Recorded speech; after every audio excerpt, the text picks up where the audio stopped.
the second in this little series of town hall meetings that I've been doing here, and we're going to do another one, maybe one after that, and see if we can. I want to bring a lot more voices to this conversation that we have in the city of Bonita Springs. We have a lot of regulars in the city of Bonita Springs who come to all the meetings and everything, and they stay informed, and that's great, and we hear from them. But I'm trying to bring more voices, more of the voices within the community, so that more people can take part in this. And I think it's important because there's a lot of things that we'll be needing to do into the future that we're kind of afraid to talk about sometimes. We don't need to be afraid to talk about it. We need to be afraid not to talk about it. That's what we have to do. So before I get talking and we have this dialogue here, I want to just kind of run through just a kind of a brief history in time, if you must. Back to 1999, the year 2000 there, when we first incorporated. Why did we incorporate? Why did we? Well, there were several reasons. There was a horrible traffic congestion. There hadn't been any capacity improvements for 30 years, north and south, and east and west, 20 years. And when there was an accident on I-75, I don't know if many of you remember back then, when there was an accident or something on I-75, everything just went, you couldn't go anywhere. So there were problems like that. Crime, within the city of Bonita Springs, there was a time, believe it or not, when there were an actual crime problem in the city of Bonita Springs. It was horrible. There was gang activity, there was drugs, there was really poor response time, mainly because we were down in the southern part of Lee County. We didn't have our fine community policing officers, and there wasn't any patrols. We got those kind of calls all the time. There was a degraded community appearance. I mean, the community was really going downhill quickly, just appearance-wise, every which way. There was only one code enforcement officer for this entire area, and he had to drive every morning from Lee County up in Fort Myers. So how could it have been? Now also, what were we known for back then? Flooding. We were the flooding capital of the world. If somebody asked us, all over the United States, people thought Bonita Springs was a place that flooded and had poor people. That was our reputation back then. If you really think about it, every newspaper showed a picture of Bonita Beach Road flooded, showed people carrying stuff out of there. That's what we were known for. That was a horrible thing to be known for. There was little or no environmental protection here. If it didn't get bought by Lee County or by the Crew Trust, it just didn't happen. And we didn't have our own regulations or our ability to regulate ourselves or to invest in green infrastructure. We were in danger of losing our identity and our small town charm. What was left of it? We were really in danger. Now, this is just a look at the city of Bonita Springs, and this is one of the things I want to point out just as a challenge.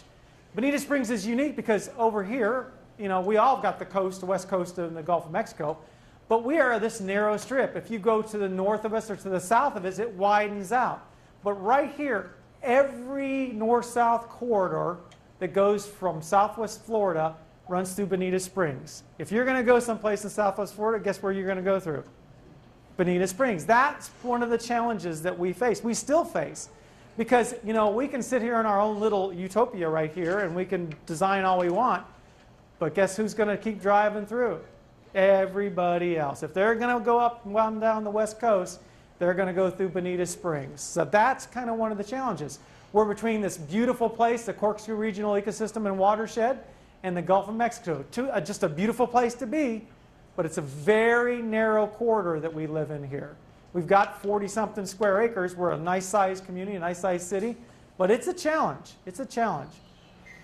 Now, how did we approach this? I mean, when we became a city, we knew that we had these problems, we had these challenges, so we needed to develop a strategy. We needed to do that. And in order to do that, we became problem solvers. These were policy decisions. We weren't going to put on, although people wanted me to put on the cape around and fix things. It's not the way it works, trust me, not for me anyway. The problem solving, it was via community visioning first. Ask people what's wrong, what do you want to see, what do you don't want to see. Then we went to professional analysis. Once you figure out what's wrong, you do professional analysis. And then you go from that to weighing competent evidence. You bring that evidence back in, you take a look at it, then you develop a long-range plan, and then you develop goals, and then you begin implementing and investing your money. And you can't look at it, I prefer to not look at it that way, and I know, hello, John Warfield, one of our councilmen, and by the way, Alex Grant, another one of our ex-councilmen is here too, and I think that's about all the council people are here, that's good. Yeah, and Ed Fitzgerald, how you doing, sir? But instead of singing, oh, look at you're just spending money. No, we're not. We're investing it. We're investing it in our community. And so when it came to traffic, what did we do? Well, we started fixing the failing roads. We invested in the transit system. Not many people wanted to invest in a mass transit back then, or public transit in the bus system. It was something that we felt strongly, most of us, felt strongly that would be the future of Bonita Springs. It was something that we needed to grow. It wasn't something that we were going to just dive off in. Let's just wait till it becomes appropriate. You had to grow the system. And it has. It has gotten better and better, and our ridership's improving all the time. And it's the future of the community is going to be that type of transit. And the City Council just recently has adopted this Complete Streets program, which includes transit, which is a great idea. How did we reduce crime? We became one of the safest cities in Southwest Florida, and we did it through community policing and enhanced code enforcement. We put boots on the ground. Our great community policing officers, with the help of our sheriffs and everyone has cooperated. We put 16 extra community policing officers in the community. They took possession of Bonita Springs. They've made it their home too. They're very proud of it, and because of that, on the coefficient of crime, we are lower than the city. You have less of a chance of having a crime committed against you in the city of Bonita than you do in the city of Naples. That's pretty awesome. And we're really proud of that. Now, when it came to beautifying Bonita Springs, the Keep the Beautiful in Bonita programs, we did the cleanup programs, the development codes we came up with, architectural standards, maintenance codes, roadway plannings, tree committees.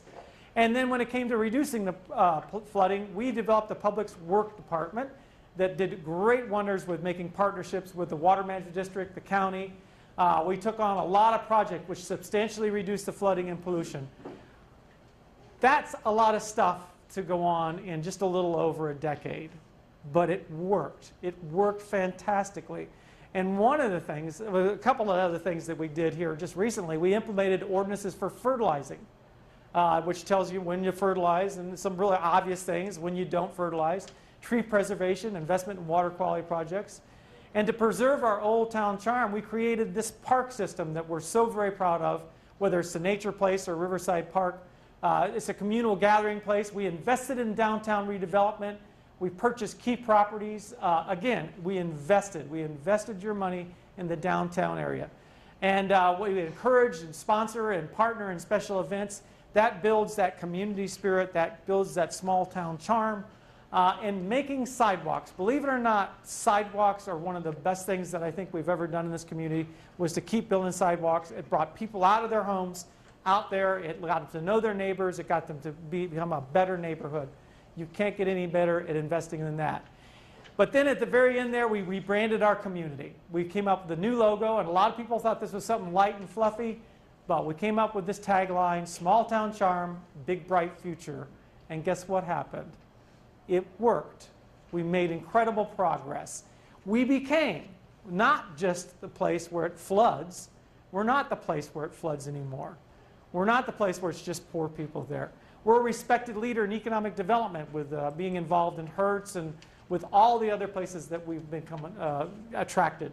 We've attracted quality businesses, quality communities, and we've developed a whole cadre of just quality citizens and volunteers.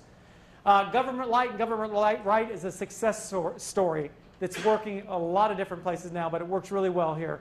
Fiscal responsibility and investing for success is what got us to where we're here.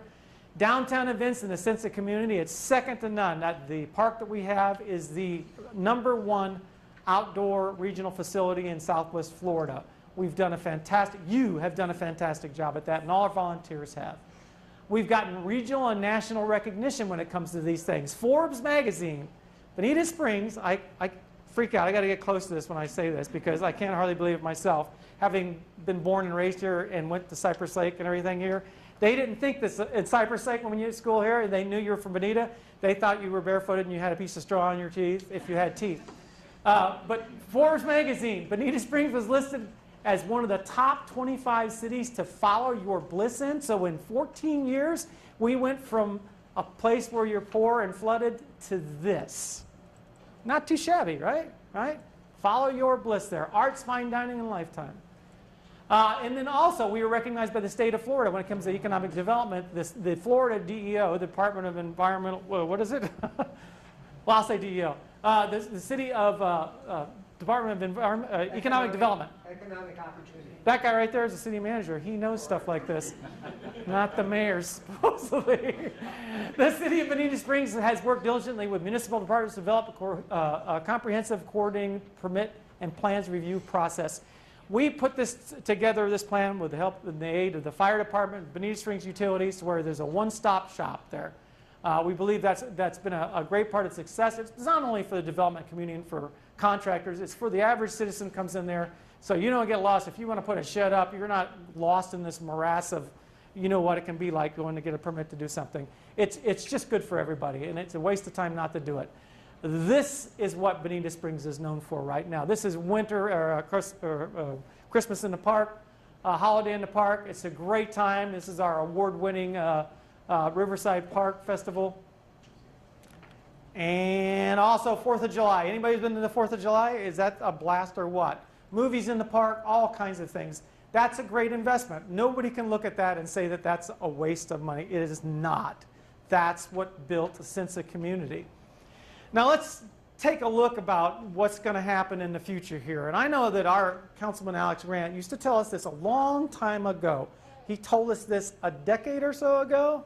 He used to tell us one of these days, City of Bonita Springs is going to be 100,000 people. I remember Alex. He's been saying that. And so take a look at this. But here's the trend. I mean, it's like I told somebody today, this is just a math thing. This isn't what I wish, what I hope will happen, what I dread will happen. This is math, okay? And when you look at this, and we may not make it to 100,000 year-round, but there will be 100,000 people running around here during season. You know they will. And look at what's happened. Back when Ben Nelson, I did go to school, back when Ben Nelson was in high school right here, there was 1,900 people in Bonita Springs. Now, if you would have told us that, well, even in 1980, that when there were 5,000 people in Bonita Springs, that within, I don't know, 20 years, there's going to be 9 times as many people, 9 times as many people in the city of Bonita Springs in 2010, nobody would have ever believed that. Nobody. I beg your pardon? Where did you live amongst all this? I lived on Old 41, right down there above the hardware store. Anybody? Yeah, Don knew that. Yeah. Don knew that. Down there above the hardware store. My dad had the only hardware store in Bonita Springs there. So, but anyway, so that kind of shows you the pattern. I mean, there was tremendous growth, but it stayed pretty steady when it comes to the numbers. When you look at how many, per decade there, around 10,000 per decade or something like that, had pretty significant growth for a long time here. So what are the challenges that we have before us that a lot of people dread? I mean, I think council dreaded it, and a lot of people dreaded talking about it. We should not fear talking about the DRGR area or one of these things. And the reason that we were talking about the DRGR area at all right now is because back in 2000, when we started to do our comprehensive plan, we adopted the county's comprehensive plan right away first, so we would actually have one. And then we started redoing it. Well, what are we going to do different? We know we're not going to be suburban. We're going to be an urbanized area someday. So we need to have an urban comprehensive plan. Let's start working towards that. Well, one of the things that got set to the side that we really couldn't make a decision on was the DRGR area. And we said, well, we got the rest of this covered. Let's set that to the side and let's do a study on that. Sounds familiar, right? Let's do a study on that DRG area. Now, this has been over a decade ago. Well, we started studying it then, and we're not done yet. And the reason is from my point of view, this is wholly my point of view, having been through the whole thing there, like a lot of you, is that it really became bifurcated. It really did. It became to where there was like 2 sides to this story, and we never really could come to any consensus. I think that's really important when it comes to a lot of stuff. And to this day, some people are like, well, there is no consensus here because you're not going to do anything out there, or you're not going to do this. Or somebody will say, well, there is no consensus because you got to go completely wild with it. But someday, we really have to be pragmatic about this, and we have to look at the facts of the situation, not what we hope or wish or want. Look at what it is. Look at what the area really is. If there are certain characteristics that are true about the area, and if there are certain things that we can agree of as facts, and this is what I hope that the Water Task Force Committee is doing, is a change of some type needed. If there's rehabilitation and restoration that need to be done in that area, should it be through private sector involvement or should it be through taxpayer dollars or both? That's not a dangerous thing to say. It's kind of a duh kind of a moment, isn't it? I mean, if nothing needs to happen out there, then we're done. We're done, right? But if something needs to happen, how do you want to pay for it? Pretty simple questions. And there's no harm in saying that. I'm not making any preconceived notions by recognizing that there's an actual formula. There's some math involved with this type of stuff. Now, is there emotional content that I'm going to get here in about 10 minutes? Yeah. Yeah. That's okay, as long as it doesn't do what human beings are often do. It clouds our judgment. Okay? This is the area that we're talking about when we're talking about that. In general, and this is the entire DRGR area as it used to be. Now, this is an older map. When was this? 1999. And as you can see, this is the area right here that is now Palmyra, Worthington, all that area. This is Bonita Beach Road right along here. And this is the city line along here. And as you can see, what does that look like? It's farm fields, isn't it? This is all farm fields. This is the Corkscrew Regional Ecosystem and Watershed. As you can see, it really looks like a watershed, doesn't it? You can actually see where the water goes and all that. And then this is the area. This is Bonita Grand that comes up here. Here's the infamous mine right here. This is Citrus Park. And then what you see in these areas right here, right? They look like farm fields because they are. That's what it was. This area is severely damaged. So anyone who says that it's deserving of rehabilitation is correct. I don't think for 1 second anybody says, hey, you know what the best use for that is a cow pie farm. Sorry. That's I mean, because that's if you run cows out there, that's what it becomes, really. I mean, I like beef just like everybody else, but I don't know that that's the right place for it. So if we all kind of can agree on some basic things about the area, I think we can go forward with it. But I think it takes a real pragmatic discussion. If we can set our emotions aside, I don't know that we can. It's that kind of a hope on my part. But if we can kind of come to some kind of consensus that, hey, you know what? We've got Citrus Park over here, and we've got these areas right here, which are not fields anymore. They're predominantly houses over in this area right here. Maybe there's a compromise that can be had. I don't know. I'm hoping that our Water Task Force Committee can make some recommendations that are just very staged, just something that's down the line, that kind of they can agree on something that won't harm the area, that will do some good to the area. You can't hardly do worse than cows. I'm sorry, nothing against cows. Any cows out there? No, I don't think so. Are cow lovers? But I don't know. That's my opinion. That's not City Council's opinion. They'd be quick to tell you that. That's not City Council's opinion that I know of. But that's just kind of laying it out in what I would hope would be terms that we can have the conversation in. This is another map of it right here. And what this shows you right here, this is the well fields for Bonita Springs Utilities. This is where the sewer and water treatment plant is, right here. Now, I-75 is right there. So all this is DRGR. And this is the study area that we chose. This is the mine. This is Citrus Park area. This is all Citrus Park in this area here. And there's some residences and little ranch houses and stuff out here. That's my mom's house right there. Right there. Mom. This is supposed to be funny. You can laugh at this stuff. It's okay. It's actually my mom's house, okay? So anyway, and there's Charlie's house. No, okay, now I'll leave you alone, Charlie. But anyway, so that gives you an idea. There are some public lands out here as well. There are some great, wonderful public lands that need to be preserved. We need to fight to preserve those lands, that's for sure. You know, BSU's has some places. Lee County has some places out there. It's an area that has potential, depending on what potential you think it should have. It does have potential. It has potential to be something great, or it has the potential to be, as somebody said to me one time, a tire farm, okay, where people come out and dump stuff. It has the potential to be that too, if we're not careful. Okay. Well, let's go back. So right now, let's just have, just really in short, I just want to kind of engage you here a little bit. And if you have something that you want to add to the conversation, I have my friend Mike here. Sorry, she has a microphone. It's not really Mike. Her name is Laura. That was a joke too. But anyway, if you like to talk about it, I mean, I want to hear what you have to think about just that one subject right there. Before we go off on another tangent, what are your thoughts on that? If you have something that you're like, well, I'm afraid this will happen, or I think this is great, or whatever, let me know what you think. Or if you don't want to talk about it, we'll just move on to something else. Because that's what usually happens with this. Yeah. Oh, well, let me get you talking to Mike. Not because of the amplification, because we want to hear you, because we're videotaping this so we can use it against you later. All right. Nothing.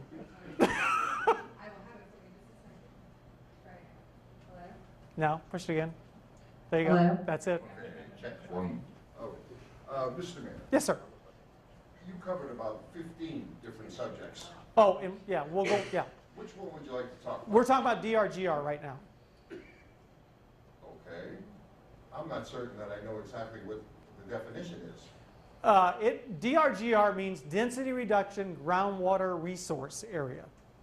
And what it was done, just a kind of a history, good question, the history of the DRGR, and I'm sure Charlie Strader will straighten me out if I get this wrong, or Dennis or somebody. Back in the day, the Lee County, before we were a city, Lee County designated a rather large, I don't know how many thousands of acres of area for just that, density reduction groundwater resource. And that was the DCA, the state agency. They wanted them to set aside some areas. And so with a rather broad brush, they kind of painted, well, we're going to take, for example, we're going to take this area east of I-75, and we're going to paint pretty broad brush here. And that's going to be an area for lower densities, and so that we can preserve water and not have urban sprawl. That was the thought. Control the amount of development. Not in so many words, but yeah, that's the effect it would have. Yes. Yeah. And okay, do you have a question or a comment about it? Because I want to get everybody's comments on this particular aspect first. No, Okay. I'm listening. Good. Anybody else has something? Right here? Okay, hold on. Here you go. I lost Mike. There she is. Who's next? You want to say something? Well, Go ahead. Yeah, go ahead. I just want to make sure I know where the flooding was. You referred earlier. Oh. That was just north of Benita Beach Road, right? Well, Or The- was it everywhere? the flooding is mainly the river. What it did, it ran across Benita Grande, and the one flooded in the 1990s there.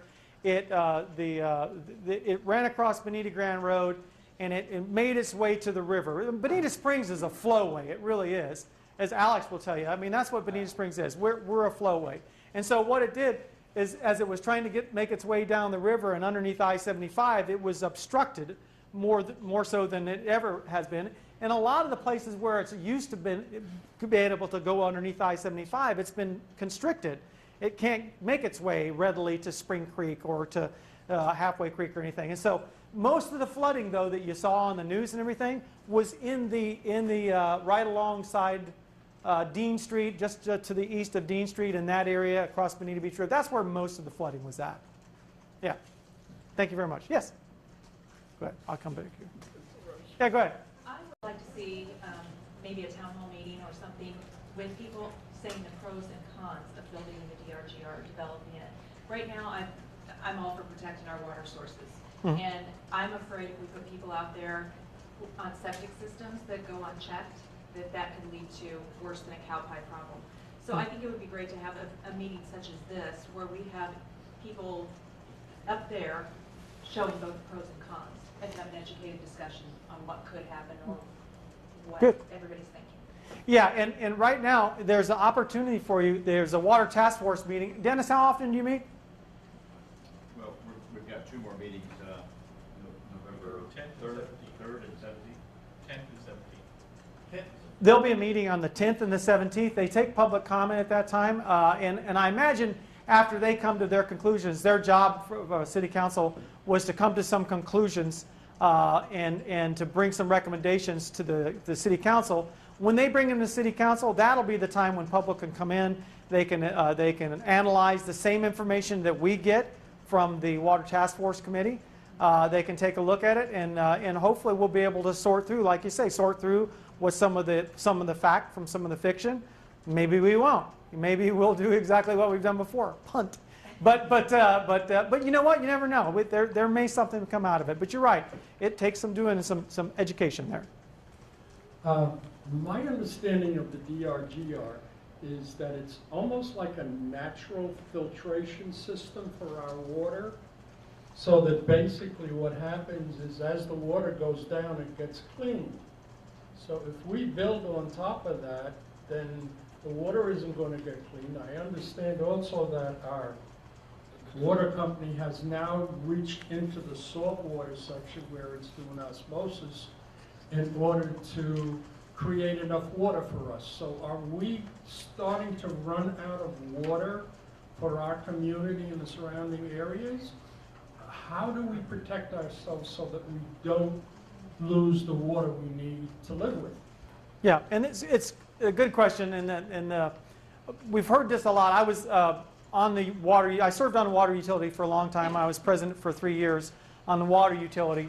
We're not going to run out of water, drinking water in Florida. Now, that's because there are all different kinds of techniques that we can use to get water. Are we going to run out of cheap water? Yep, already have. Already ran out of cheap water. The cheap water was when you could bang a galvanized pipe 20 feet in the ground and hey, there you go, you had your water, you know. But that was back in the time when your septic tank was another 30 feet away. So I'm not sure how good that was.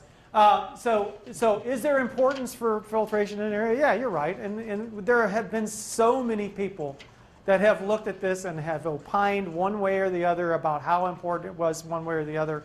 The fact of the matter is in Florida, I think it's fair to say that any times it rains in Florida, a lot of the water keeps going down until everything gets full and then it runs off. And that's where it is everywhere. It doesn't seem to be getting filled. Yeah. That's the problem. Yeah, and it's So a... this is where we're having trouble, I think, anyhow, Yeah. with our water company. Yeah, and so I think that when it comes to the utility, you're always going to have great water service. You're always going to have great water.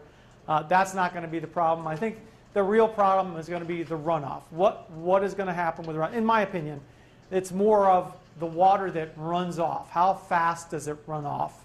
I mean, do you want it to run off real fast? No. Well, if it's all standing in your yard, you want it to run off real fast, right? That's always been the weird thing about Florida for me, observing this, is that having lived here for quite a while, we were used to water standing in your yard or standing in a ditch for a long time. That was normal. Now, if one of our constituents, and Carl, tell me if I'm wrong, if a constituent has water standing in their ditch for a long time, they're not happy. They think that, well, this is ridiculous. If I lived back where I lived before, if there was water standing in my ditch, there was something wrong. Because when you had about, at least 2 or 3 feet of elevation to go one way or the other, the water didn't stick around very long, did it? It got out of there. And so now, if there's water stands in your ditch, you think there's something wrong. But that's really the way it should be. Every place that we live, when you have a ditch out there, the ditch ought to be weird. It ought to retain the water. It ought to do that everywhere that we live, even in downtown areas. So it's something to be considered and to be concerned about. Anything else about this? Yeah, Ed. What is the potential population that could move into the DRGR? You know, I live across the street down by Worthington. I'm concerned about flooding, by the way. But I'm also concerned about the city. You know, can we put in 10,000 homes over there? Does our infrastructure, our roads, will they be able to handle it? Yeah. Those are good questions. I mean, and Ed hits right to the point. There are other things to think about besides water treatment and that type of thing. Those are important things. Flooding's important, all that's important. But then there's the infrastructure too. Whatever happens here, if anything happened there, one thing you would want it to do is be able to support its own infrastructure. You wouldn't want to be building roads for people just for free, right? We're in Florida, we're kind of proud, or at least in Bonita, we've been proud that people pay their own way. They pay their own impact. That's the way it's supposed to happen. So if it can't do that, well, it just isn't going to happen. I mean, that's just a fact of economics. So that's very important. I'm going to ask Dennis. Dennis knows those numbers by heart. Want to take a shot at? the numbers so far is, No, all I can say is there's no approved or recommended density other than what has been studied, which has been from the DeLisi study, it was done in '08, and the Baracco study was done in 2013. Both of those recommended in the 5,000 unit range. So it wouldn't be 10,000, but it would maybe be half of that possibly because of the amount of land that's available for that. But there's been no specific number other than, I think that's kind of a general range is 4,000 to 5,000 homes, which would equate to about double that many people, I guess. My understanding is it would be it would include about a 10% increase in the city population and build out, probably in that range, 9 to 10%. something like that. Okay, thank you. Anybody else? Yes, Alex, let's hand that, can you get that through, Alex? Thank you very much. And then we'll come to you, Al. Yes, Alex Grant. As everyone has known by now, I have been very concerned about the DRGR area, mainly because we've got the Imperial River watershed, which is about 320 square mile area coming from Lehigh Acres, really, and moving down this way in a south westerly direction, and to the Imperial River, mainly because we've had a lot of other construction north of us in Miramar Lakes, all of the Gateway, etc., university, the airport, international airport, and all that excess water has to flow down to Bonita Springs and down into the Imperial River. Now, what we also have there in this watershed area and in the DRGR area is what is known as hydric soils, which are at least 10 feet deep or so, and what they do, they're like a sponge. They're water-absorbing soils, especially in the rainy seasons, and that water, when it completely surrounds those hydric soils, then it has to go up to non-hydric soils because it has no place else to go. That's why you have the sheet flow problem that we've had for years, and whenever we have major rainstorms, and it doesn't have to be a hurricane, but just a tropical depression coming up State Road 29, for instance, to the east of us. If it dumps a lot of water, then that water eventually comes to Bonita Springs and down the Imperial River. Thank you, Alex. Al? What density is 5,000 people? I don't know what that comes to per acre. I mean, right? What those two studies I referenced used is about 3 units per acre, which is what we see on the south side of Beach Road, pretty much that same type of density. So around 3 units per acre is what he said, just for the mic there. Okay, but before we move on to something else, and like I said, we're just doing a touch over on this kind of stuff, just to kind of get the content on this. So we got a lot of other interesting things to talk about too. What you need to do though, watch what happens with the Water Task Force. I mean, really wish them luck when it comes to gathering some type of consensus there, regardless of what that consensus is. I mean, you know, we really need to take that to heart. That's the job that we gave them, is to try to build that consensus. We didn't send them in there and say, you know, you guys are against this and you guys are against this. Come up with nothing. That's not what we told them to do. Go in there, come up with something that's livable and workable, so that as a community we can go ahead and move on to the next fun project. All right, and which is what we're going to do right now. Now, downtown redevelopment. This is generally something that most people will kind of enjoy talking about and have fun with. I want to show you a picture here. This is what downtown used to look like a while ago, quite a while ago. If you notice, there, look at that. That's the Lyles Hotel when it was actually a hotel. And these are the other cottages that were along the river, the Imperial River, right here. Here's a fancy boat right there. So that was when the time when really the downtown Bonita was really a functioning downtown. I mean, well, Lawhorn's grocery store, Benson's grocery store, and hardware store. It was just a functioning little downtown until New 41 got built up way up there, someplace up there, and it just kind of sucked the life out of it. So, yes, Benson's, just for my orientation, is Benson's Right there. in right there, Oh, that's- right there. That's best. Well, right here, someplace in there. And the new park is, The new park is like, this is the actual park area here, but the band shell is probably over in this area right over here. And this is the depot park over here, Nutting Like a Grove. Look at that, it's over there right then. Hasn't really changed a whole lot. Nutting Like a Grove is still a nice little community over there. Okay, and so let's see if I can keep going. But anyway, there's been a lot of, this is an artist rendering right here that we're real proud of. This is an artist rendering of what might happen. The reason that Carl had this, I think Carl had this made here, was to give you some idea about architectural style and what might happen down there in the future. This is the Imperial River and the bridge, and it makes it to where you can see what's going on. It brings back some of the old feel. It brings in a variety of architectural designs. Sam, you probably had your hand in this someplace, didn't you? Yeah, okay. Sam Vincent, our architect. And it just goes to show you, you can make this a real livable, walkable community with communal space along the river there.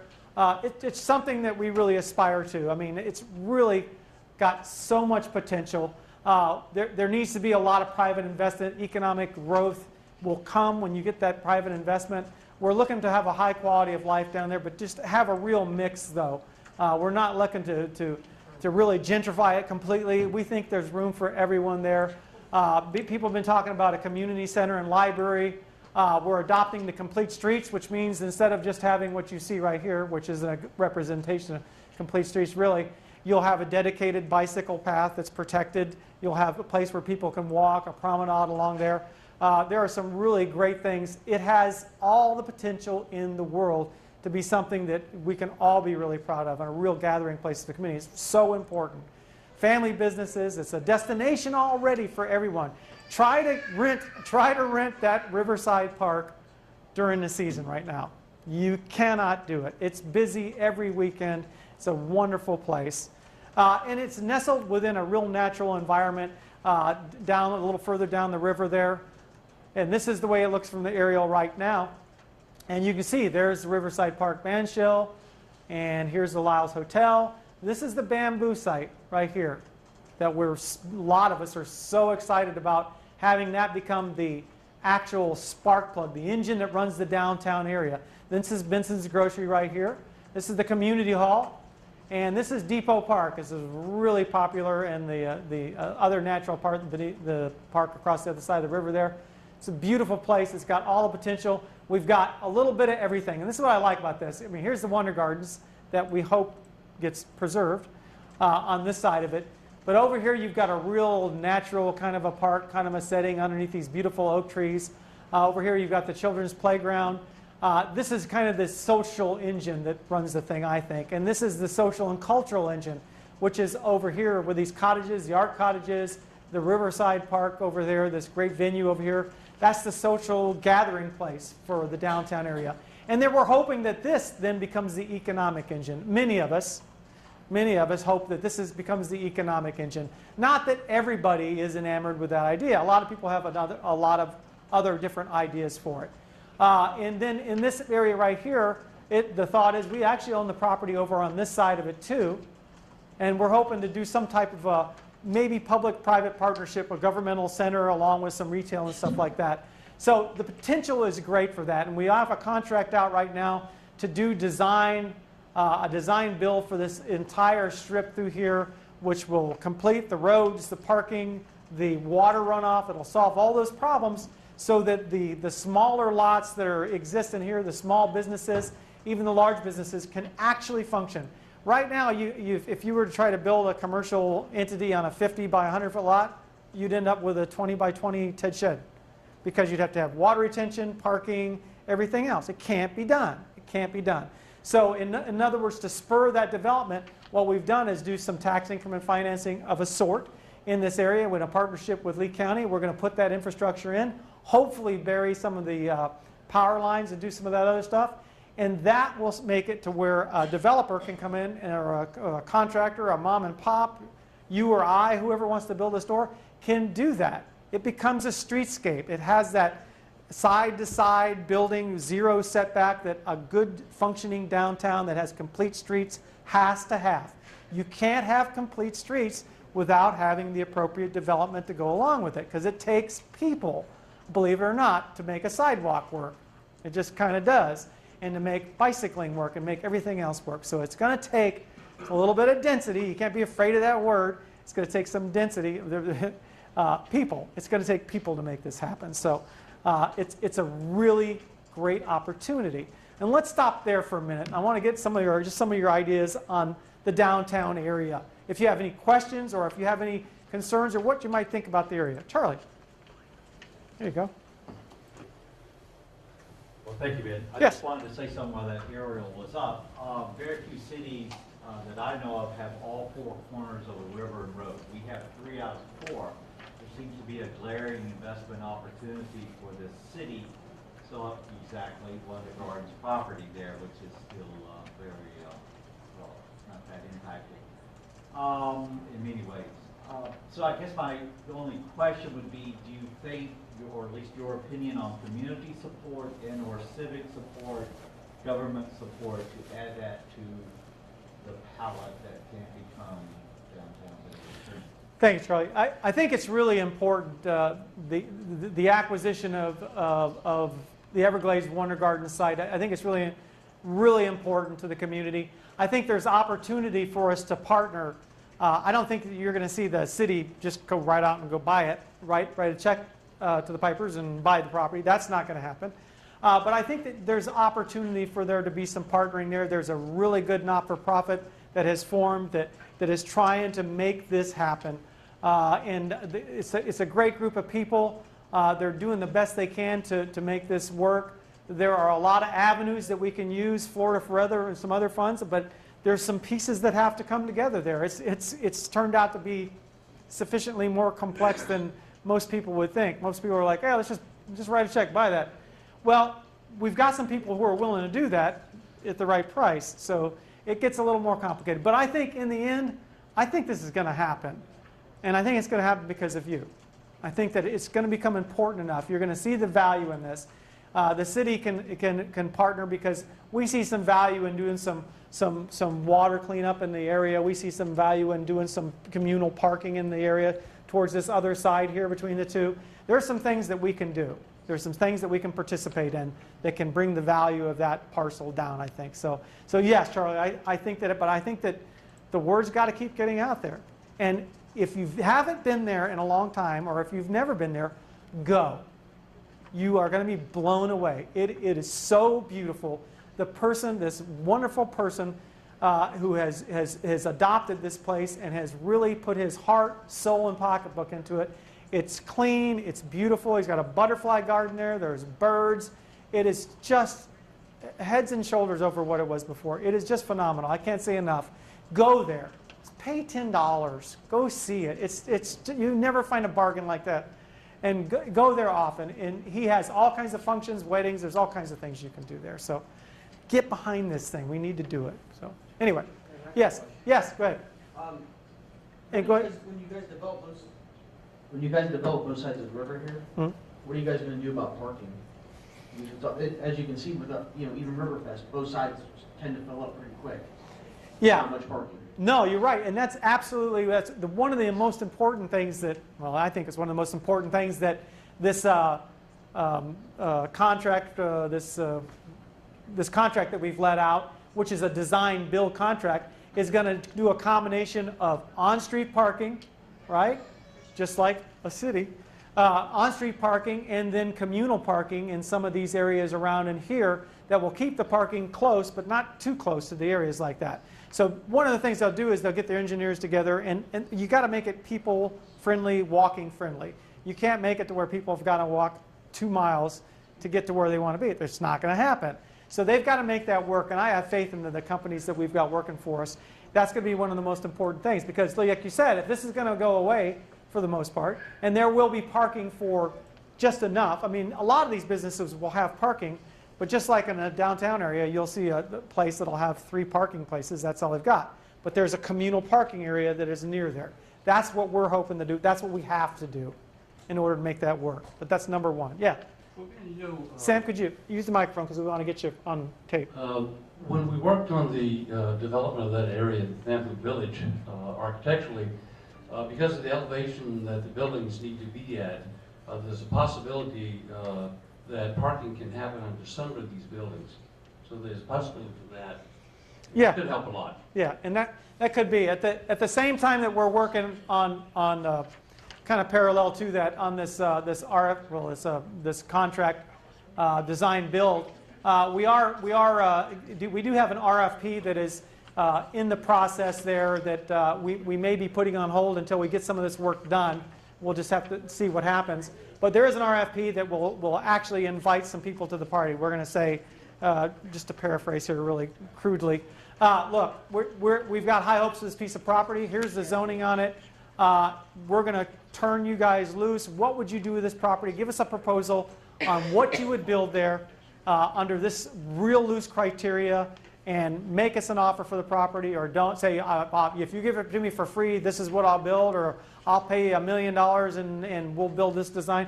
That's what we're looking for. We're looking for those ideas. And I think that that's what the private investment has to offer there is ideas. And you know what? We may get 50, we may get 5, but I think we're going to get some real clever stuff out there that'll work for the downtown. But you know what we have to do first? We've got to make believers out of people. We've done a pretty good job so far of making believers out of people. We get that park gets packed. If you've been there during a holiday in the park or 4th of July or Celebrate Bonita, you know people will come downtown. And people have got to break the code pretty soon and realize that when there's people there, there's money to be made. Retailers will come, and then you're going to get that constant presence there, and that's when we're going to get that big fish. If there's going to be one, that's when we'll get him. Yes? Let me get you the mic. Thank you, brother. There you go. Sit. Thank you. Not a question, but just a suggestion about supporting the Wonder Gardens. We love it and think it's terrific. But the signs that are posted are faded, dilapidated, and hardly inviting. And if you are not familiar with the area and you haven't been here for a while, come along and you look at those signs, you would never go there. You talking about those signs you can see from the outer space? On Old 41. Oh. Yeah. No, not those. Not those. Oh, the other No, ones. those are fun. Okay. There's a story behind those. I'll have to tell you some other time. Okay. But anything else about the downtown area before we move along here? Yeah. Ed, I'll come back to you. If I'm not mistaken, I thought the city was going to spend some money and do something to show their commitment to this downtown area. I thought it was a roundabout or something. Oh. And I think that's one of the things you said we have to help, and I think we will. The city has to lead us and show us that they're really interested. Yeah, I'm glad you pointed that out. Thank you, Ed. As Ed said, the money that we're going to be putting in there, we're going to put in several, probably $1 million into this area. And part of it is going to be, like I said, will be the parking and the watershed infrastructure that needs to happen and the water retention. But then also, a lot of it's going to make it walkable. It'll be sidewalks, it'll be bike paths that will make it to where the community, look at the surrounding community around here. The surrounding community can flow there. And then also, there's an idea, we don't know, we're going to try the idea out on everybody, but there's an idea of doing roundabouts. Instead of having stoplights around the way, is to have those roundabouts. And if you know anything about roundabouts, you know that some people hate them and some people love them. Some people think, no one can find their way around that, it's a maze. I don't know, it's a circle. It's not that complicated. But anyway, people can mess up a stoplight, so I mean, I imagine they can mess up that too. But yeah, we're wanting to do a central structure as you come into each side. There needs to be a gateway entrance to it so you know that you're coming into someplace. As I always like to say, if you want to look like somebody, you gotta, no, if you want to be somebody, you gotta look like somebody, right? And that's what we're trying to do, so thanks, yeah. Oh, yeah, did you have something? Yeah. I just had Go ahead. a quick question. You mentioned that the city had bought some property on the south side. Yeah. And I heard that the city was looking at some other lots around the bamboo property to buy. Is the city trying to expand that property at all? We're not really, as a council, we're not really looking for pieces of property in particular. But I think one thing that we've done pretty well as a city so far, and I think it's to staff's credit, is that if there's an opportunity that arises, they bring it to us and they say, look, this is a good opportunity and this is why. This is something that will be an integral piece.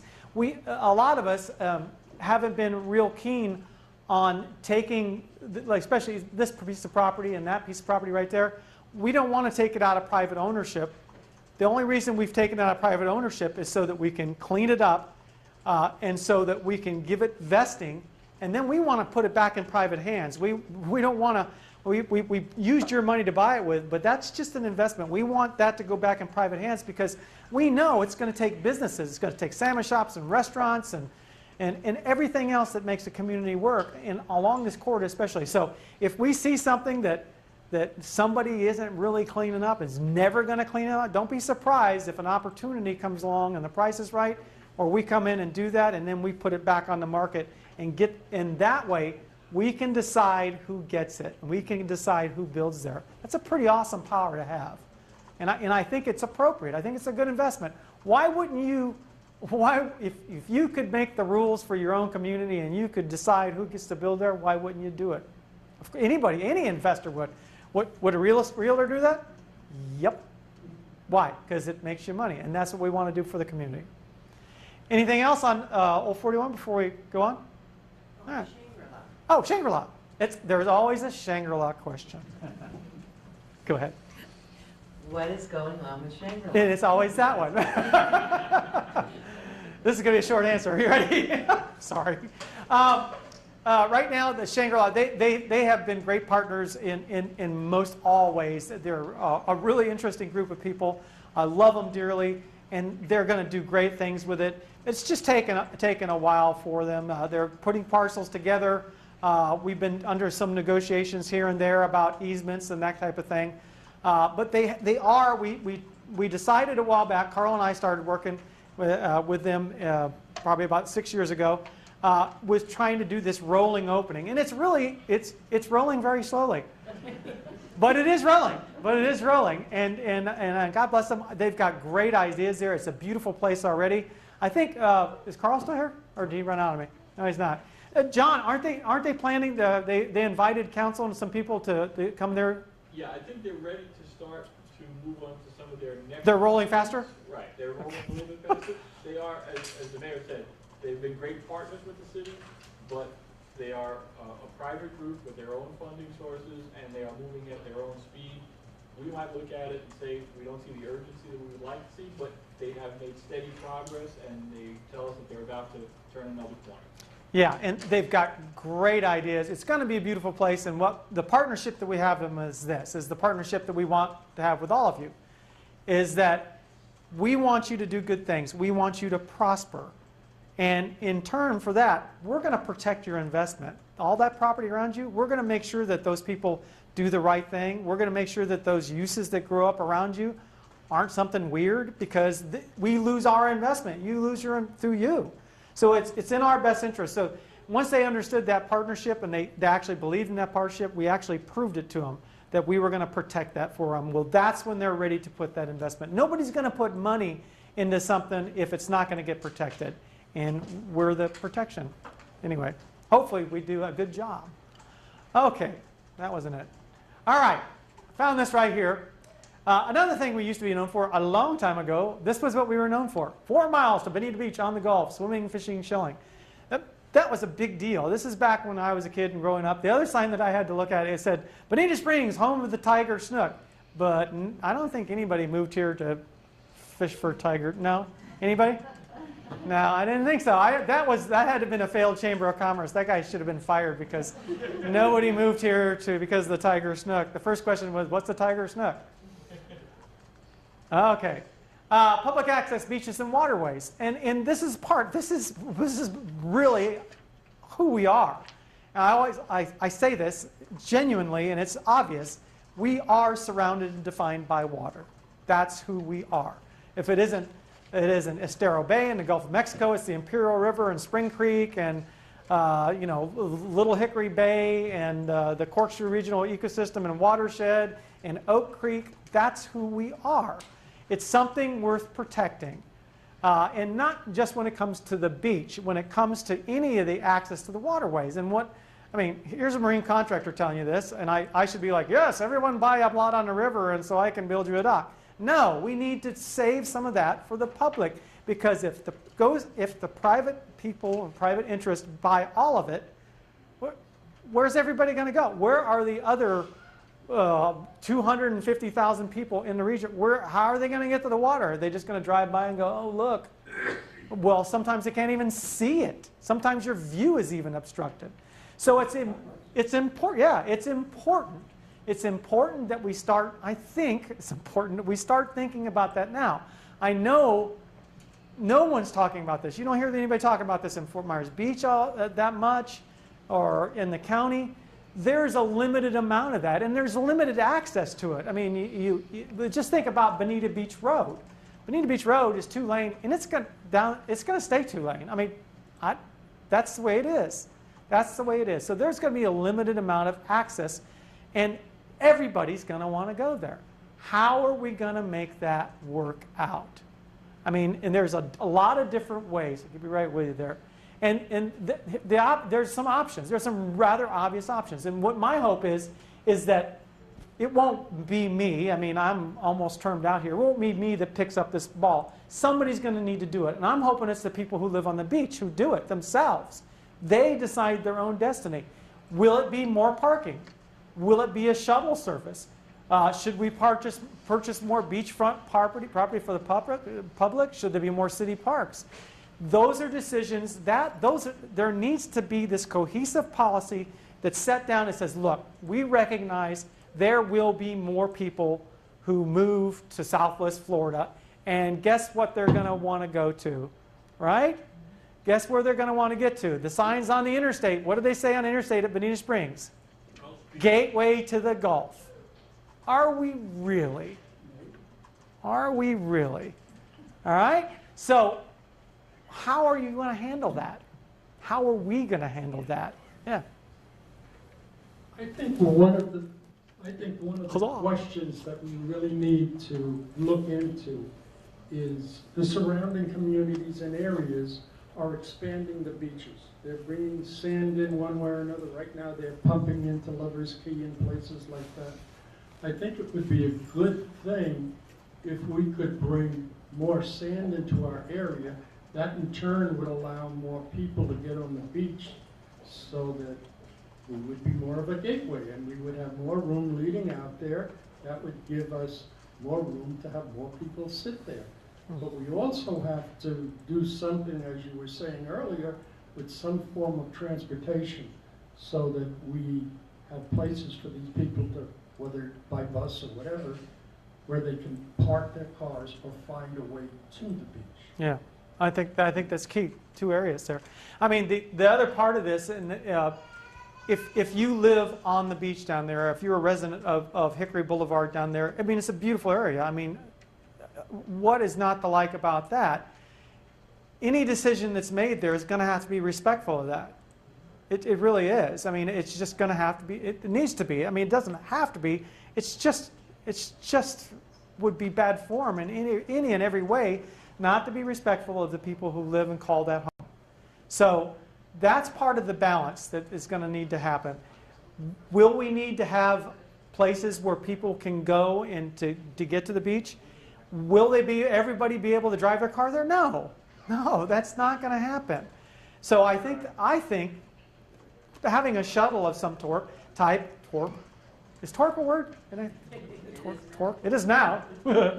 Write that down. Having some type of shuttle system or something like that, and having a place that's known for that. And we were just at the Transportation Initiative down there in Naples, and a gentleman, I believe he was from Brazil, was talking about complete streets. And part of the thing that really interested me when it came to this were the places that you actually got on the shuttle at. They weren't just a little roof or a bench or something like that. It was actually a place to gather. It was a place where there were people. There was a little coffee shop there. There was a place you could get a newspaper and read. It became a place, a little gathering place. I don't think there's anything wrong with having that. I mean, and it wasn't huge. It wasn't Grand Central Station or anything like that.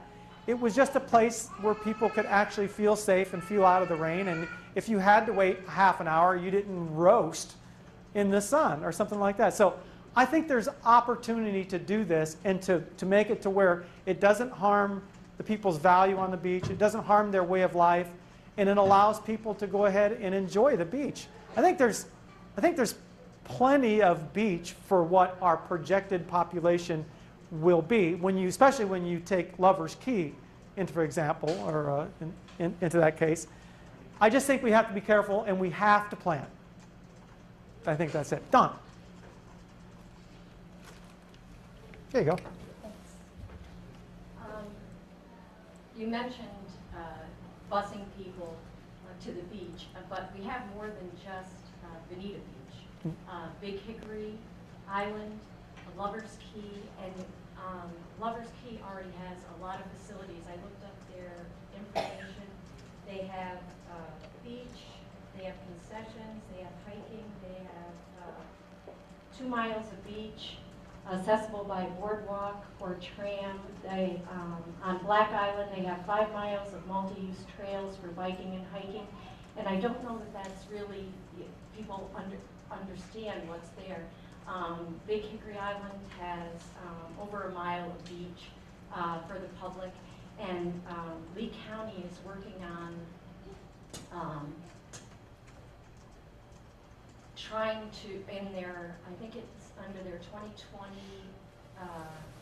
2013-14 plan, it's on the website, they're trying to get on Big Hickory facilities, bathroom facilities, and crossover, I guess that's what they call it, crossover to get to the beach. Right. And I think if the city could work with Lee County on that, there's plenty of land there that's suitable for parking on both Big Hickory Island and Lover's Key.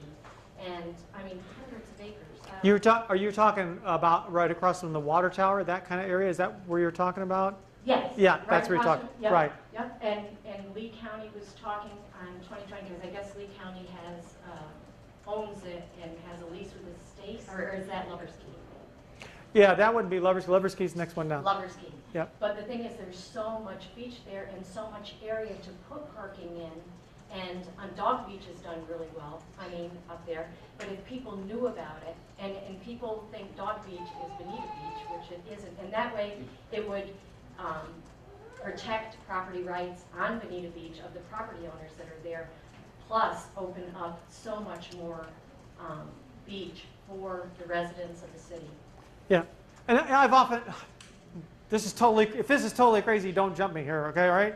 But I often think when I go along, and forever I've noticed this, you go along, and of course you got the public beach in Bonita, and that's great, and of course when they fixed it, they actually took away about 100 parking places, but they fixed it. Anyway, so anyway, but then you start, if you're driving along looking for a place, everybody does the same thing. You slow down, and there's these little bitty places, and it just doesn't make any sense to me. It's like, all it does is make people kind of go, oh no, that one's that's the only thing I've ever done is, no, there's people park. Well, maybe another idea is like, why don't we just go ahead and allow somebody to, put all of those, if you took all of those and put them all in one stretch, wouldn't it be more functional than, I mean, and it wouldn't place all these little, I don't know, maybe. It's all restricted. Yeah, it's all restricted, yeah. But there. Restrictions for residential. I think the point is that there's a way to do this, and there's a way to do it to where it's not, oh, let's build a 4-lane highway out there. And no, you don't. I don't think you have to do that. I think there's a way to do this, and do it smart, like you said, by partnering with the state, by partnering with the county, but I think the city. I think it's our city. Let's take the lead on it. Let's take the lead on it, and let's make that happen. I think that causeway is just a resource that is just really untapped. It really is. We go out there and pick up the garbage all the time. We ought to use it for something, right? Anyway, go ahead. I don't have any objection to 4-laning the beach road. I've never had it. If it's done nicely, of course. And you talk about parking, may I make a comment? Probably about 6 months ago, we had a partial eclipse of the sun. So I'm a photographer, So I go down to the beach, and I set up my tripod and my chair, and I'm waiting and take the picture. I come back and I have a $148 ticket on my car, and I was going for about 35 minutes. And I'm a resident. So some things aren't in kilter. Yes, we need to improve parking. Yes, we need to find better ways to get there, and show it off just the way you feel. Let people know that we have it and able to use it when the sun sets in the west, remember? Yeah, it does. Well, I gotta tell you, if I got a $150 parking ticket, my truck would be down there with a chain. I'd pull that thing out of the ground. Sorry, I'm not telling you you should do that. That would make me. Are you really? Are you kidding? 150. What is the ticket for? For parking. Legally parking. Apparently, I didn't have the right permit to park Whoa. on the beach down there. Yeah. Apparently, I did not We need have a- the right permit. And I wasn't aware that I needed one. Where were you parked to get a ticket? In the parking lot, which is very small. Well, anyway, well, we need to look at that for you. That doesn't sound right. It's over. It's over. Okay, good for you. Anyway, that's it. The other part of this I want to talk about, but I do think that it's important that the residents. It's not something that you should think about doing. It's something you should demand that gets done. That like I don't know about you, but I don't want to look out in the future and have to worry about what are we going to do? No, figure it out, implement a plan, and okay. Now I know, at least I know how we're going to handle that. There's nothing wrong with that. That's how you want to live life. Let's set that aside. Let's figure it out, come up with a plan, and you know what? You can always tweak it this way and that way if it's not working out for you, but get a plan going. Don't wait. Don't wait for it. The other thing is the other type of water access, which is, and I caught hell for this a couple of times, for fishing platforms and kayak launches and boat ramps. Not everybody can afford to have waterfront property where you can put a boat in. And as you can see on there, it says fishing on there. And of course, we're home to the Tiger Snook too. So if you can find the water, if you can get in it with a boat, right? Or find a place to fish. Now, if you don't have a boat and you're in Bonita Springs or you're in Florida, you have kind of an expectation, I want to go fishing someday. And it's real easy for people of means to say, well, then just get in your boat and go. Or why don't you just charter a boat or rent a boat? Not everybody can do that.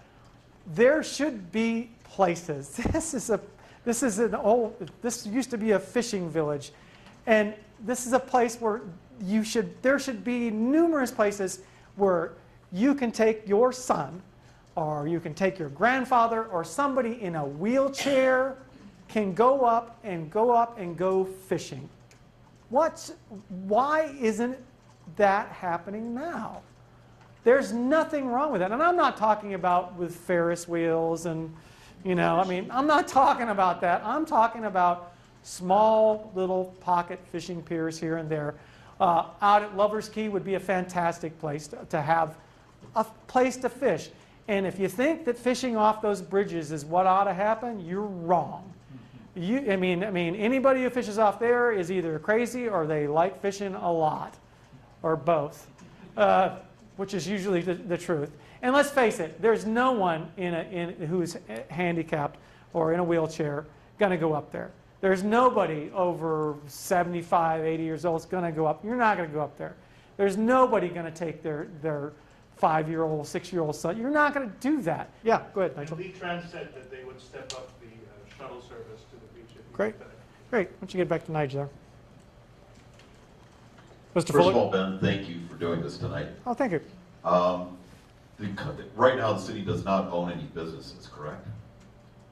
Is this a trick question? No, absolutely not. I'm pretty sure that the city, what I'm thinking about is we've got this beautiful park on 41 that I'll bet 95% of the residents still don't know is there, with those beautiful ramps and the kayak launches and all that, that's all there.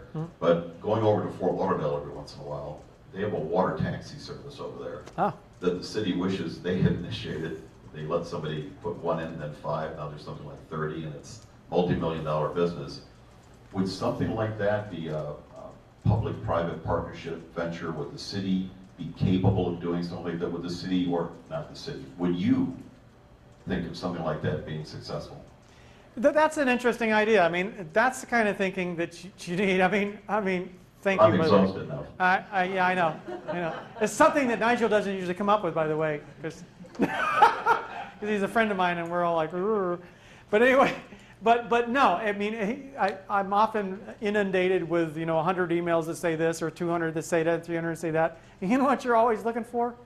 An idea like that. One person comes up with something. Yes, that's something that. And when the first comprehensive plan came out, and I think Alex probably remember this, is one of the things that along Bonita Beach Road, not Hickory Boulevard, but along Bonita Beach Road, one of those sections was set aside. It was called a marina district. And it's really, nobody really knows about it, but that's what it was designed for. And it has connectivity to where you could have a little water taxi service that could take you out to one of the islands or to Lover's Cay, and it would be a great amenity. So yeah, it'd be something. It would be great to have something like that. But like you said, it's gonna take that investment. I think a public-private partnership. It'll take some incentive or something to get that working. But it's a good idea. Good idea. Don't forget that. Yes, sir. Okay. All right. Well, let's go. Unless there's something you want, yeah, go ahead. I do like your idea about adding the boat ramps, for fishing piers and whatnot you want to add to the county or to our city, because most of the time I see our local government is, prohibiting you from fishing, hunting, any recreational activities at all. Being that, I'm out there fishing, I like going hunting, we're losing more and more rights to go and do recreational things, And I think that would be a great thing to add to our local community. Yeah, I agree. I mean, it's not fishing isn't for everyone. Hunting isn't for everyone. But I got to tell you, within a community like this, I mean, fishing's just been a part of most everyone's life that grew up here. I think it's something that's a great attractor. I think it's a great way to introduce children to wildlife, and whether they're seining or doing this kind of stuff, or whether they're catching fish. I think it's a great idea. So I hope that everybody gets out there and supports it. And, for kids like this guy here that won't talk to me. You won't talk to me. See, I told you. He's like, oh man. He just put shade all over me just then. Anybody knows what that means? No. All right, let's move along. All right. Now, the next one that was on here was about the high school, the public high school, the idea of a high school. And for the longest time, let me turn way back in time. Bonita Springs actually had a high school. We had a first grade through, before there was a kindergarten even, there was first grade through 12th grade there at Bonita Springs Elementary School, that site over there. And they had 1 through 12 there for many years. It's a beautiful school, beautiful historic school. We've redone a lot of it. It's where I went to school at through 1 through 6. It became an elementary school, and you went through 1st through 6th grade there from the 60s on. And then you went to Cypress Lake Middle School. What's going on? It was called Junior High School. Then you went to Cypress Lake Junior High School, and then you went to Cypress Lake. If you live in Bonita, then you went to Cypress Lake High School. And of course, you were bused there. And as I just wrote a story about that, it took you about an hour and a half out of every day to do that. And not very productive day for you, but that's the way you got to school if you wanted to go to school. And not only that, Cypress Lake High School being a ginormous high school, I never saw anybody from Bonita Springs ever again. No, from my graduating 6th grade class, I never had anybody from Bonita Springs. So I went to with a bunch of strangers. I mean, right away, it was like I moved to a different town, and you couldn't participate in any sports, you couldn't do anything like that. Because my parents, they were working at the hardware store, and my father in construction. They weren't going to drive 45 minutes to come get me after soccer practice. Or no, there wasn't any. Soccer wasn't invented then. No, it was football. It was football practice or anything like that. It wasn't going to happen. So you didn't do any of that. You didn't participate. You weren't part of that community. You weren't even hardly part of that high school. You didn't live in the area. It was hard for. If you came from Bonita Springs, like I said, they expect you to have a piece of hay hanging out of your mouth or something. They just didn't recognize you as part of a contributor. You couldn't. And that's why for such a long time the people in Bonita Springs have wanted there to be a high school here. We've got 2 great elementary schools. We've got Bonita Springs Elementary and Spring Creek Elementary, just top-notch elementary schools. And we've got now our middle school is just awesome. But there's nothing like having your own high school in your own community. And now our school board, and we have our school board member here. Hello, say, wave to everyone. Kathleen Morgan, everybody. They've taken a look at the statistics and look at the projections. And right now, I mean, it's like a pyramid here. As you start moving everybody up the pyramid, baby boomers and all start going up this way. Guess what? We make the cut now. We are, at least population-wise, deserving of a high school, another high school in this southern district. So the question is for us, really, and then this is the decision that the school board's going to make, right? But we are not without the ability to have some input, I would think. And I think the question to you is, what's your preference? Do you want a high school in Bonita Springs, or do you want should there be another high school put in Estero? I mean, to me, and a lot of people will say, well, of course, I've been accused on the internet of a lot of things, and this is not one of my favorites, but they said, God dang that Ben Nelson, he wanted a high school, why did he pick the DRGR? Well, I didn't pick the DRGR. The school board bought the piece of property decades ago. And so, yeah, it wasn't me. I didn't pick it. But you know what? That's where their property is. And so that's the one that's under consideration that they're weighing right now. Hold on. Surprising that you would have input on this. Not at all. Anyway, so that was the story. And so that's where we're at. The school board's going to make a decision. And unless somebody, one of you, says, hey, I got a piece of property over on Bonita Beach Road, I'll trade you square right up. I'll give you 60 acres for your 40 acres. Or unless there's somebody else that dishes out some money for them, or something else that happens like that, the piece of property that they're going to weigh in that decision-making process is likely to be right there. So we're down to a point, and if I'm overemphasizing this, I'm sorry, that's who I am. But the decision seems to me it's going to come down to this. Unless you have another site in Bonita that can be offered up like that isn't going to cost the school board any more money, then they will weigh that piece of property compared to whatever piece of property is sterile. They'll make the decision, and I would suppose a very pragmatic manner. They will take a lot of things into consideration, expenses, costs, that type of thing, where it should go. They've formed a great committee and a great working group to make that decision, and I think we should be supportive of it. If we are not, I can't imagine us going, all of us, collectively, going down in history as going, no, we don't want that to happen, and then Bonita Springs becomes a city that doesn't have a high school. I can't imagine Bonita Springs becoming a city that never has a high school. How many children do we have that enter the high school? I don't know what the population count is right now, but I think the overage in the district. Kathleen, you remember what the projection is by 2017? Please. Oh. There you go. Thank you. The projection is that by 2017 we will be short 1,000 seats in the South Zone, most of which will be in Estero, and that's why we need to build the high school. We need to build a place for those. We need to build seats. So that's the rationale, and that's in a fairly short period. Yes. Yes. I just wanted to say that I support it wholeheartedly. My 3 children were born and raised here. 2 of them went to Estero High. 1 went to Cypress Lake High School because they had the Center of the Arts.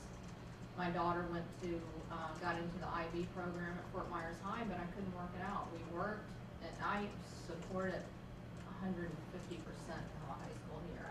It's very difficult. Most people work these days, and to get your children to after-school activities when they go so far away and to have them ride the bus that long, it's just, I would be thrilled to see that. Thank you, thank you. Let's give the Alex before he jumps out of his seat there. I know there's controversy about that. Here's a suggestion to the school board. There's a lot of land that's sitting empty on Imperial Parkway. Okay, south of, Bonita Lakes or so, and Shangri-La Road, which just opened up. That would be, in my opinion, a perfect location for a high school. What I would suggest is that the school board work with maybe the University of Florida, try to get that property that you have in the DRGR area transferred to the university as an experiment station, and use that proceeds of that to purchase the 40-acre parcel on Imperial Parkway that's much more centrally located to everybody in the city. It's on a 4-lane road already. And that would be, I think, an ideal situation. And the University of Florida and maybe could partner with the federal government, the state government, because we have a large environmental area that we need to protect in the eastern part of the city, and they could have a research station to use that property. So that's a suggestion to the school board. Thank you, Alex. Gary Price used to have a saying that, Gary Price had a lot of sayings there, but one of my favorites was, never let the perfect be the enemy of the good. Never let the perfect be the enemy of the good. I think that that's applicable in this case, in my mind. And I know there are a lot of people that don't think that anything should happen in a DRGR area. But let's think about the things that have. They built a sewer plant. The city's municipal sewer plant built in DRGR. DRGR is good enough for a sewer plant. Okay? Fire department. Bonita Springs Fire Department. Really a large fire department. Beautiful, beautiful. Bonita Grand, east side of Bonita Grand. DRGR. It's good enough for a fire department. Good enough for fire trucks, good enough for fire training. Beautiful facility. I don't see anything wrong with it. Right? YMCA. YMCA was built in the DRGR. Good enough for a DRGR. They want to build it into a high school now too. They want to put in a charter high school, which I think is a good idea and is not contrary to the idea. So the antithesis to what Alex is suggesting is that it's not suitable for it. I think it obviously is suitable. Whether or not the school board decides that or not is going to be up to a lot of things. But I would suggest, my only cautionary tale would be, there's all kinds of great ideas. Why doesn't the school board do this? Why doesn't the school board that? Why don't you find a different piece of property? Why don't you do this?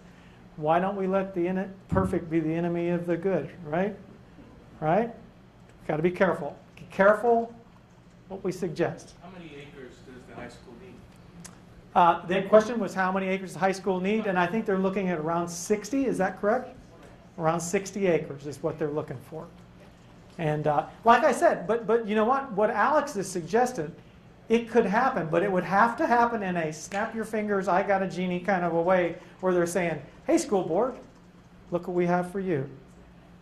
They're not going to go through a bunch of iterations because they own a piece of property over there and they own one over there. And here, if I could make that work, I would show you where that is, but that ain't going to happen, sorry. but so that's it. I mean, and I won't go, I guess I will go on and on. About the social, I mean, the educational part of it is fine. It was like I was talking to some people at the school board a couple of days ago, and it is, I don't know why I'm talking to that, but I was talking with them, and I said, I understand the educational part of this. I think I understand the educational part of this, But there's a social and cultural and economic development part of this that's really important for this community. As the mayor, I'm concerned with, people's kids going, and my kids had to go, I took them to Cypress Lake and every magnet school. Oh my gosh, it was just, like I said, it was horrendous. It just took up your entire life. Transportation they didn't go to school, you transported them. That's what they did. That was my involvement in their school time, was taking them there. And that was it. That's all I got to participate in. I don't want anybody from Bonita to have to do that. You still have an option to do otherwise. I don't want anybody in Bonita to ever have to do that again. Why? Why? Don't let the perfect be the enemy of the good. Don't do it. Don't do it. It's up to you. Got to make a decision. Sometimes you got to make a tough decision. Is it worth it? Yeah. Yeah. But any other comments? Anybody can beat that? No? No? That guy. Thank you very much. Hey, here you go. I am not sandbagging you, Ben, but you said something that just sprung to mind. What is the one thing that we don't have in this city at the end of your life? There's 44,000, 45,000 residents here. If you die in Bonita, you can't be buried here. And I think that's a shame, not only for residents that grew up here, but our veterans. You've got to be buried somewhere else if you die in Bonita. I think that's a shame. It's not your fault. That's the one thing here that's not your fault. Everything else is. I had it perfect. I was batting 1,000 there until that. No, I think that's a good point too, and that was something that I hope to be able to bring up at the next set of town hall meetings. Is in your minds. I mean, those are the things that I think rise to the top for me right now that are very topical, very part of our conversation now. But we're talking about multimodal, we're talking about complete streets, we're talking about walkable communities. If we're going to be a sustainable community, what are we missing? What is it that we're missing here?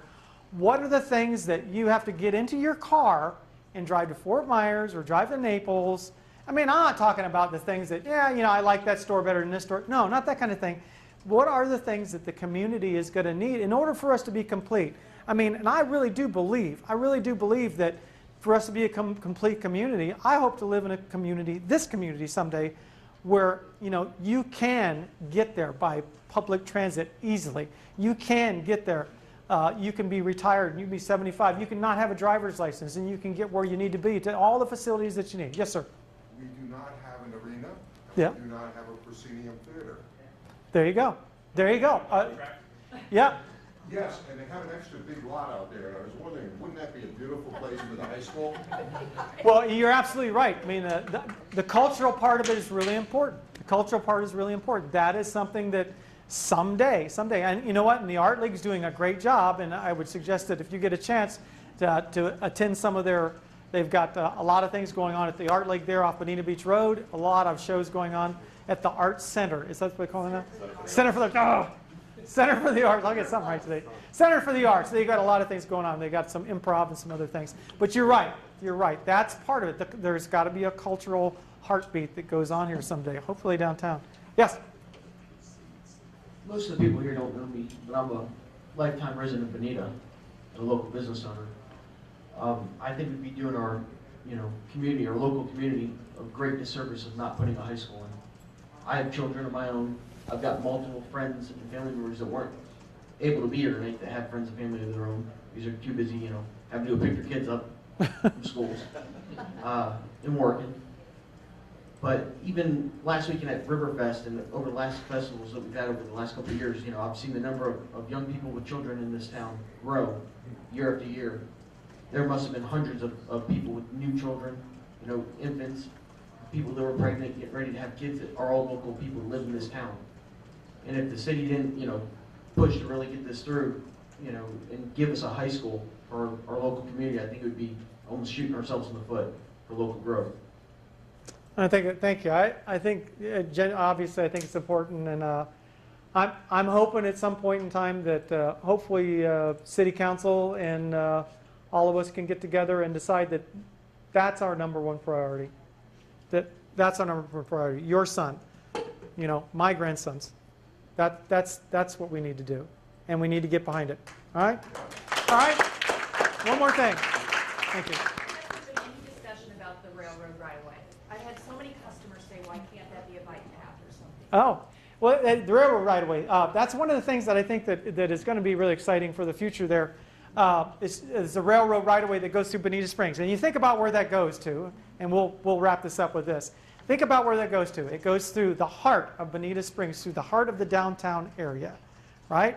Right through there, and then it goes, from there, it goes through the heart of a really great industrial center and Burnwood Plaza. It goes through there, lots of jobs, from a place where lots of people work and play, right exactly to a place where there's lots of jobs. I'm getting chill bumps saying this right now. Right exactly to a place where there are lots of people working, and there's lots of room for that, and it goes from there, where does it go to? Coconut Point. The next stop, Coconut Point from that Germany. It goes right on to Coconut Point, and from there it goes on up from that. I'm telling you, what the MPO did here it's been about 6 months ago. The MPO made a commitment to start fishing around to buy that right away, to put that in your hands so that you can decide what happens to that. Is that the future of public transit? I think so. One suggestion, maybe be able to get on in Bonita and take a high-speed rail to Tampa? Yeah, anything is possible. Anything is possible from local. And with that, Alex has got to get in here for the, there you go. One more time. One comment on that. We can bring Amtrak service all the way from Lakeland to Bonita Springs on this track. In fact, we can bring it all the way from Sanford. We could bring an extension of auto train all the way down here. If we get congressional support for that. I hear you. Thank you, Alex. Hey, with that, everybody, thank you very much for coming.